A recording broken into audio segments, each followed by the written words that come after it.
I commit to you that I will take a hard look at any of those related matters if they come before me if I am confirmed. Testifying at a Senate committee hearing, that is attorney Laura Swett.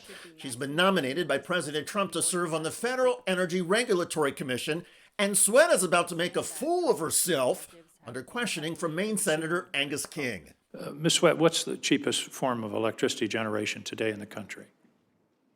Thank you for the question, Senator. I have not looked into that issue, but I am happy to look into it and answer any questions. Well, I'll help you. It's wind and solar by a mile, by a factor of 2. And that is Energy 101. The senator's question wasn't a gotcha. It wasn't a policy trap. Hello, everybody. David Shuster here. For Laura Swett or anybody else who might regulate our energy grid to be unaware of such a basic fact about energy generation is beyond stunning. Energy is at the heart of the U.S. economy, our national security, and the fight against climate change. The Federal Energy Regulatory Commission, or FERC, while unknown to much of the public, plays a pivotal role in overseeing energy infrastructure and markets. And Senator King pointed out that the enlightenment of some states about renewable energy is making a huge difference. Do you know, let's take a case study, Iowa. Any idea how much wind power supplies to the economy of the electricity supply of Iowa? No, sir, I don't know those specific numbers. 60%. Iowa is the 15th lowest electricity cost in the country, and in the past year, as we've already learned, average electricity prices across the country have gone up between 6 and 10%. In Iowa, it's actually gone down 0.5%. That's right. Iowa electricity prices have gone down while most of the rest of the country's prices have gone up. Swett's ignorance on all of this isn't just an embarrassing oversight, it's a disqualifying red flag. Imagine nominating someone to the Department of Transportation who doesn't know that the most common mode of commuting in America is by car. Or imagine a Secretary of Agriculture who cannot name the top crop grown in the United States. You or I might have to do the Google thing to know that the top crop is corn, but government officials responsible for policy decisions and regulations in agriculture or transportation or energy should know the basics off the top of their head. And regarding electricity generation, the industry has urgent challenges. Let's talk about the central reality that we're facing today, which has been mentioned several times, and that is the incredible increase of demand of electricity. The chairman in the last hearing that we had indicated some data that we're looking at 2% a year increase in demand. Over 10 years compounded, that's a 30%. That's a staggering increase. The question is, there are two issues. One is the power availability, and the second is time. The Trump administration wants to try and meet the growing energy demands through fossil fuels like oil and gas. And President Trump himself has often ridiculed solar and wind. We will not allow a windmill to be built in the United States. They're killing us. They're killing the beauty of our scenery, our valleys, our beautiful plains. But building new oil and gas refineries and electricity generation plants takes far longer than wind and solar. There's no question that wind and solar are the quickest to deploy. Senator Heinrich mentioned if you wanted a new gas turbine plant today, it would be about 7 years between permitting and the fact that there's a 5-year wait time for a turbine. A major solar project can go online in a year and a half. So I just hope that you all will be true to your word today and not follow what amounts to an ideology. Conservative ideology, though, might as well be in Laura Swett's DNA. She worked for years as a lawyer defending oil and gas pipelines, and she helped on Project 2025, the blueprint for Donald Trump's second administration, and wrote out the new strategy for the Federal Energy Regulatory Commission. Quote, under it, commissioners would be barred from favoring carbon-free power or justifying costs for advancing vague societal benefits such as climate change.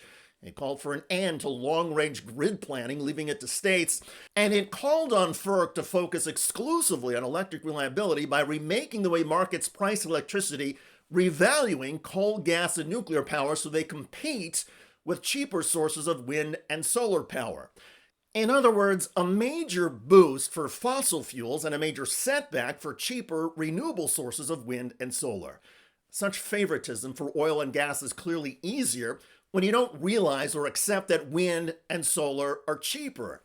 But ignorance is bliss with the Trump administration and its nominees, including Laura Swett. Let me be clear. This criticism of Swett is not about partisanship, it's about competency. The cost of solar has plummeted over the past decade, falling by nearly 90%. According to Lazard's most recent levelized cost of energy analysis, utility-scale solar now beats coal, gas, and even wind in many regions, and that's without subsidies. That's not a left-wing talking point, that's basic economics. That's what the markets and the math tell us. To pretend otherwise or to be unaware of this seismic shift is like showing up to a job interview for a weatherman gig and not knowing that rain comes from clouds. It's a lack of preparedness that borders on negligence. The American public deserves regulators who are informed, forward-looking, and grounded in reality, not ones who are stuck in the fossil-fueled assumptions of the past.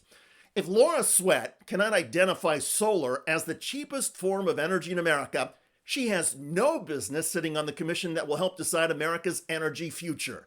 It's that simple. She has already humiliated herself in a Senate hearing. Enough already. The grid is not prepared for this increase in demand. And one of the concerns I have is the cost of expanding the grid to meet this demand is going to be gigantic. Ms. Swett talked to me about utilizing grid-enhancing technologies as opposed to simply building in the old way and adding this cost to the consumers. Thank you for the question, Senator. I fully share your sentiment that we should be maximizing the resources that we already have, including the existing grid.